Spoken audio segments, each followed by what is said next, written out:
All the films in one radio show.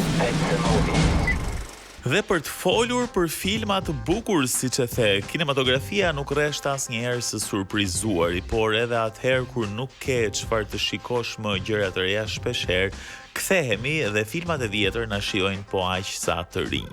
E urrej veten, ndoshta e urrej është termi i egzageruar, por mërzitem shumë kur në një periudhë të caktuar moshe ke parasysh nuk ke aq shumë kohë për të parë filma, gjë që po ndodh mua tani që jam paksa i ngarkuar, edhe nuk e ke idenë se sa rrije mendohem që as sikur të kisha vetëm 1-3-4 orësh të qetë vetëm të ulem edhe të shoh një film për qefin. Ja disa të ndjej të kjo biseda është gjithmonë kur dikush bën plane me ty për fundjavë. Ja se të shtunën ose të dielën do vi nga shtëpia jote dhe ti je kështu, jo, unë atë moment kam skexhuluar sezonin e ri dhe nuk kisha ndërmend ta negocioja këtë pjesë. Dhe aq më tepër kur ndonjëherë ndihesh i detyruar të dalësh, sepse ti duhet të dalësh të shijosh jetën me të tjerë, po ndonjëherë është kjo pjesa introverti që unë nuk dua asnjëri, po thjesht atë sezonin tim të një prej serialeve të preferuara dhe thjesht të ulem edhe të shijoj. Okej, për dëgjuesit tanë mirë është që të jetoni me këmbë në tokë dhe në realitet, por hera herës se zhdukemi në ato fluckat tona imagjinative që çdo film na i provokon, nuk është diçka e keqe, na duhet një arratisje hera herës. Duhet, jo vetëm në shtëpi përpara ekranit të laptopit apo diku tjetër, por edhe në kinema, sepse Cineplex ofron gjithmonë një program shumë të bukur filmash, siç është edhe në këto momente dhe bashkë me premiera që pritet të vinë në ditët e javët në vijim. Kam shkuar goxha shpesh këto kohë, nuk e di ke qenë këto kohë në kinemati, se unë kam qenë. Nuk e di pse kam bërë këtë gabimin e të gjeturit komfort në divanin tim, kur e vërteta absolute është që në ekranin e madh të shijon jashtëzakonisht më shumë. Por ka një premierë që po vjen, të cilën do e zbuloj pas pak, që do më vendos aty në ulsen mundësisht më të mirë ta planifikoj, që t'jem edhe vetëm edhe po më një fund një karem po themi që të tërheqi në Cineplex. Pas pak do të kemi pikërisht këtë premierë, por edhe të gjithë filmat që janë duke u dhënë momentalisht në ekranin e madh të kinemas. Nëse i bëni vetes pyetjen, ç'janë këto muzikë që dëgjojmë, këto janë kolona zanore, filmash që do t'ju shoqërojmë përgjatë gjithë këtij njohërshit me ne mundohemi t'i përzgjedhim me shumë kujdes dhe dashuri për ju, se ndonjëherë ndodh që ka këngë më të bukura dhe këngët më të bukura hera herës janë ato që përdoren në filma. Ka raste që një këngë publikohet dhe arrin të bëhet pjesë e një filmi, ka raste që disa këngë shkruhen specifikisht për filma. Po ajo që synojmë ne është që nëpërmjet këtyre kolonave zanore që her pas here mund të jenë ndoshta thjesht instrumentale, her pas here me pak tekst, ideja është që ju të futeni në atë gjendjen e kinematografisë. Ne jemi një komunitet i madh fansash të filmit që ndoshta shumë prej jush këngët mund t'ju duken edhe disi të çuditshme, por ato të fusin në një gjendje që ju rikthejnë tek filmat që keni parë, tek filmat që ne diskutojmë, prandaj po ta marrësh kolonat bashkë me ne, bashkë me gjithë gjën, bëhet një film i vogël më vete. Mirë, pastaj do të kalojmë tek një film i cili për të janë shkruar këngë origjinale, është një serial i limituar të cilin unë do e sugjeroj pak më vonë, po ndalemi pak tek Cineplex. Cilat premiera po shfaqen tani, çfarë pritet të vi?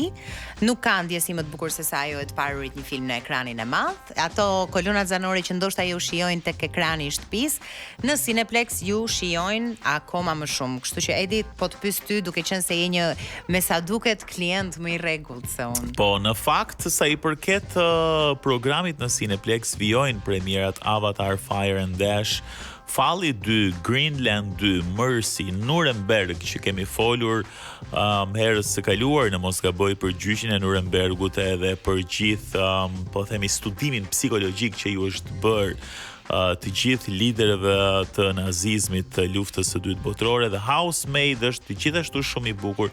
Ka ardhur Tom and Jerry Forbidden Compass, i cili është një zgjedhje mjaft e mirë për të shkuar me familjen. The SpongeBob Movie, The Search for the SquarePants, gjithashtu është pjesë e listës së filmave që janë në Cineplex Tag dhe që të u kështu që mundësia është e shumë fisht për të përzgjedhur filmin tuaj dhe zhanrin tuaj tuaj të preferuar, me ose pa familjen, me partnerin apo partneren.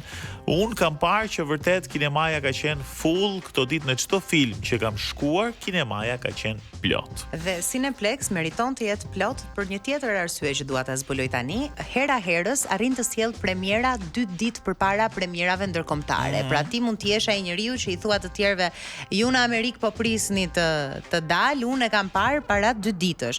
Gjithmonë kur je fans filmash, të pëlqen ky aksesi në të diturit më përpara, sigurisht. Të paturit diçka për të thënë në një kohë që të gjithë duket sikur janë të verbër dhe nuk e kanë iden fare se çfarë po ndodh. Dhe nëse po e bëj këtë parapri, po e bëj për një premierë që vjen me datë 11 shkurt dhe është Wuthering Heights. Më ka dalë kudo në TikTok. Për shkak besoj të 2 protagonistëve që është Jacob Elordi dhe Margot Robbie. Është bazuar në jo tërësisht i bazuar tek novela, ka lënë pak hapësirë regjizori për atë tematikën gotike në rast se ti shikon trailerin.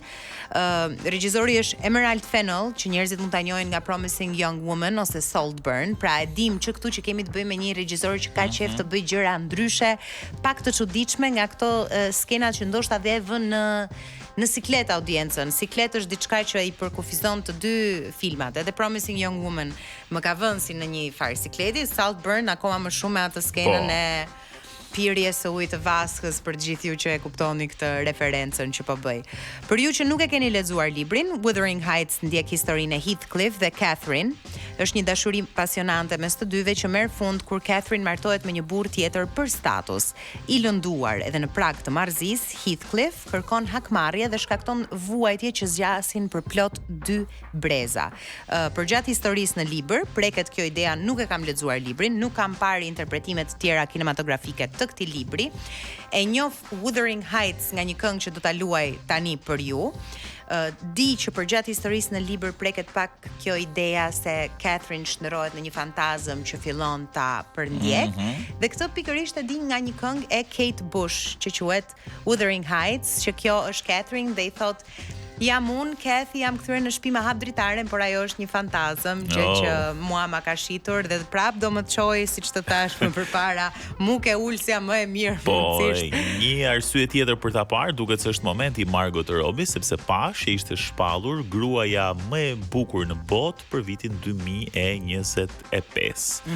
Kështu që duket se ajo po përjeton kulmin jo vetëm të karrierës së saj, por edhe të bukurisë femërore që ka. Një tjetër gjë që i shton kësaj kulmit është fakti që ajo për Wuthering Heights është gjithashtu producente. Pra ti je protagoniste, je producente, je shpallur femra më. Nuk e di, mendoj që një vit pyes veten si do ishte të zgjohesha një mëngjesi si Margot Robbie. Edhe bashkë me gjithë këto arritje dhe suksese. Për të futur pak tani tek energjia e Wuthering Heights, dëgjojmë Kate Bush. Do thoni ju pse është vendosur kjo kënga këtu? Jo më kot është vendosur kjo kënga këtu, a është pjesërisht se është një nga këngët e mia të preferuara patjetër që po, a mos ndoshta është sepse është këngë që përdoret në pafund filma. Edhe kjo mund të jetë pjesë, ama sot specifikisht është vendosur sepse po shikoja, ky është momenti që unë dhe Edi bëjmë sugjerimet tona për gjithë ju që nuk dini se çfarë të shikoni.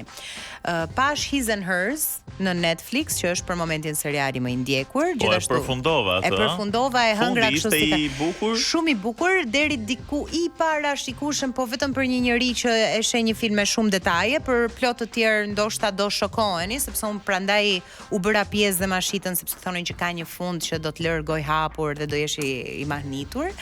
Ishte jashtëzakonisht shumë i bukur. Dhe ky është limiti, aty përfundoi pra me këtë sezon. Janë në mos gaboj 6-7 seri dhe mbaron historia dhe gjithçka kryhet. Pash dhe hitit Riverly, por kohët e fundit këto serialet në të cilat është ose misteri vrasjes ose seksi kryefjal janë shumë atraktiv, patjetër ne i shohim dhe i përfundojmë, por nuk është se na japin atë ndjesin wow, diçka ndryshe. Pra ka aq shumë gjërat e para. Po janë, do të thënë, këto kohë duket sikur këto janë gjërat që janë trending, siç ishte dhe The Housemaid, pra që ka atë intensitetin, tensionin seksual, pra lozet me këto tematika. Dhe për një arsye një tjetër vendos të shoh Daisy Jones and the Six. Më dilte në TikTok disa skena të filmit, thash okay, po e shikoj pa asnjë lloj pritshmërie. Dhe kam ngelur pa fjalë sa që e harrova dhe His and Hersin, e harrova dhe hitet Riverly, po ta përshkruaj ty pak për çfarë flet. Daisy Jones and the Six tregon historinë, është i bazuar lirisht në historinë e grupit Fleetwood Mac, Mamas and Papas, janë grupet e viteve 70-80 që përbëheshin nga vajza dhe djem që ishin ose në një lidhje me njëri tjetrin, pra këto grupet e rock and rollit aso kohe.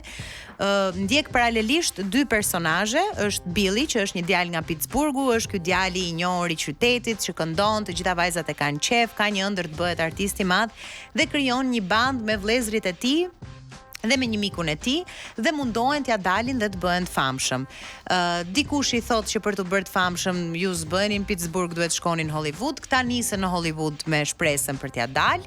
Ja dalin deri diku, ama ai fillon të krijojë një marrëdhënie të tmerrshme me adiksionin, varsinë, femrat e të tjerë, gjë që e bën të shkojë në rehabilitim, por në këtë fazën që është në rehabilitim edhe banda fillon të venitet suksesi e të tjerë. Ky kthehet i rehabilituar, një njeri komplet i ndryshuar me fokus të vetëm në gruan e tij, e cila është madhështore në atë film, një grua që sakrifikon gjithçka për të suportuar deri në pikën që gatuante për bandën, ju bënte fotografia, çonte shtëpive diskografike që këta të bëheshin të famshëm, ajo ishte femra perfekte. Okej, kur fillon nga rehabilitimi të rinis të shkruaj muzik, këngët e tij nuk po dheznin aq shumë, sepse për të bërë rock and roll duhet jesh ky njeriu i lirë, i çmendur, pra aso kohë këngët për gruan e tij që unë të dua ti në dritën e hënës je mrekullueshme nuk po shisnin shumë. Nga ana tjetër është Daisy. Daisy është një vajzë e rritur nga një familje me pozitë shumë të mirë financiare në Hollywood aso kohë, ama me një shpirt rebel sepse oma e saj i thonte mos u merr kot me muzikë, ti je e bukur, përfito vetëm nga rasti që je një vajzë kinge, pra kishte një familje që nuk e mbështeste as pak në atë që ajo bënte. Daisy që e vogël kishte akses në të njohurin personazhe me anë të familjes së saj dhe arratisej çdo darkë nga shtëpia dhe shkonte dhe dëgjonte muzikë nëpër lokalet aso kohe ku këndonin The Beatles e të tjerë. Menaxheri i të dyve, gjë që është e pika lidhse, i thot Billit që ti nuk ke për të ecur me këto këngë që bën, të duhet një penë më e mirë, një penë që e ka Daisy, sepse Daisy jetonte një jetë të tërë duke krijuar raporte me këngëtar, me aktor e të tjerë, saqë erdhi një pikë që këta këngëtarë e aktorë e përdornin si muzë dhe i vidhnin dhe këngët kësaj. Dhe kjo kalon një moment pivotal të reflektimi me veten që thot, unë nuk jam një muzë, unë jam dikushi. Dhe këta të dy bëjnë bandën Daisy Jones and the Six, që bëhet një nga bandat më të suksesshme, arrin majat e klasifikimeve, po është një film shumë interesant është një serial i limituar me 10 seri, po që është shumë interesant për të parë edhe këtë dy mënyrat e dashurisë, pra gruaja e tij nxirrte tek ai anën e tij më të mirë, të qetë, mashkullin e butë që kërkon të gjejë më të mirën tek vetja, ndërsa Daisy Jones, me cilën ai rrugës bie në dashuri, paçka se në fillim kanë të dy një ego artistike të smur me njëri tjetrin që jo jam unë protagonisti, ajo nxirrte në anën e tij më të çmendur, të pamirëmenduar, që hera herës bën gabime. Ishte edhe më e suksesshme, ishte kreative. Por që ishte më e suksesshme. Kjo është ideologjia dhe gjëja që më kujtoi si film, domethënë është që vërtet e mendova gjatë pasi e pash, është që dashuria është diçka shumë e bukur, po jo të gjithë jemi të ndërtuar për ta jetuar, jo në këtë sensin kaq të rënd të fjalës, por që për disa prej nesh, për shembull për Daisy, nga që ishte dashuri e pamundur, ai thonte unë gruan time s'do e lë kurrë dhe jam shumë i dashuruar me të, kjo gjë e konsumoi. Në momentet që ajo ishte paçka se ndoshta po i vë terminologjinë e përdal, por ishte e lirë, ajo shkruante, krijonte, thithte, merrte nga njerëzit dhe arrinte potencialin e saj më të mirë si artiste. Kur ajo donte dikë që nuk ja reciprokonte dot të dashurinë, ajo u shkatrua derisa kaloi dhe në overdose e të tjerë. Pra ka është shumë e bukur dashuria, po ca njerëz edhe zakonisht janë artistët që unë them e kanë një dras mango. Rrini larg, merruni me ato projektet e juaja dhe mundoni, limitoni. Në fakt kjo histori ka qenë histori goxha e ngjashme dhe për shumë grupe të tjera të famshme të suksesshme që dashuria herë ose u ka dhënë një fuqi shumë të madhe në sukses, famë dhe para, ose i ka vënë përfundi pastaj për shkak të varësive dhe për shkak të shumë gjërave që kanë krijuar. Dhe se po të ndërpres, është bazuar tek grupi Fleetwood Mac, sepse Fleetwood Mac, siç të gjithë e dinë, Stevie Nicks ka pasur një marrëdhënie me Lindsay që ka qenë kitaristi, paçka se ai ka qenë i martuar dhe ata kanë plot performanca sot që janë 60-70 vjeç, që që dalin këndojnë këngë dhe të dy shikojnë në sy dhe qajnë teksa performojnë për atë dashuri që se Nuk realizua kur, po. Okej, ndërsa unë jam rikthyer tek një film I vitit 2003, nuk e di nëse të kam folur më përpara, titullohet Mystic River, është një katërshe fantastike si Sean Penn, Tim Robbins, Kevin Bacon dhe Lawrence Fishburne. Janë 4 miq fëmijërie, të cilët jeta I ka bërë që të jetojnë sërish në të njëjtën lagje, nuk janë shpërndar, pra nuk janë harruar, por janë ende miq. Sigurisht karriera e tyre ka marrë drejtime të ndryshme, njëri është bërë polic, tjetri është bërë mësues, dikush I bapun, po ama janë aty edhe komunikojnë, takohen her pas here me njëri tjetrin. Kur vajza e njërit prej tyre zhduket, njëri prej 4 miqve merr përsipër rastin që të investigoj për humbjen e vajzës së mikut të tij.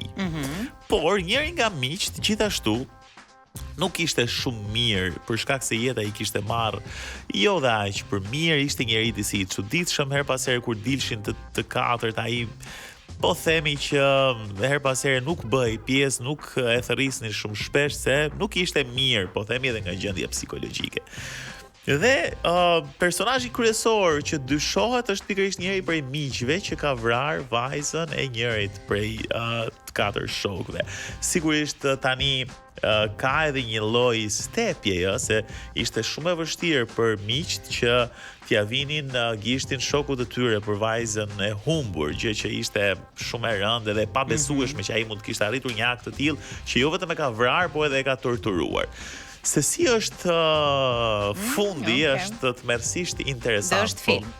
Është film, Sean Penn është nominuar për çmim Oscar. Këtu ka një performancë fantastike. I gjithë filmi është shumë I bukur dhe deri në sekondën e fundit ti je I gozhduar përpara ekranit. Iki. Dhe për sot në rast se doni të shihoni një premierë në ekranin e madh, do ju thoja të prisni për datën 11 shkurt dhe të shikoni Wuthering Heights me Margot Robbie dhe Jacob Elordi. Nëse doni të qëndroni në shtëpi këtë fundjavë, Daisy and the Six është zgjedhja e dur, janë 10 seri I përfundoni të shtunë të diel, e dini ju deri në orën 9 të shtunën mund ta shikoni dhe pastaj kalon për të dielën serit e mbetura. Po sigurisht keni kohë edhe për të dalë. Mirë, këto ishin sugjerimet tona për sot, sigurisht do të kemi të tjera javës që vjen.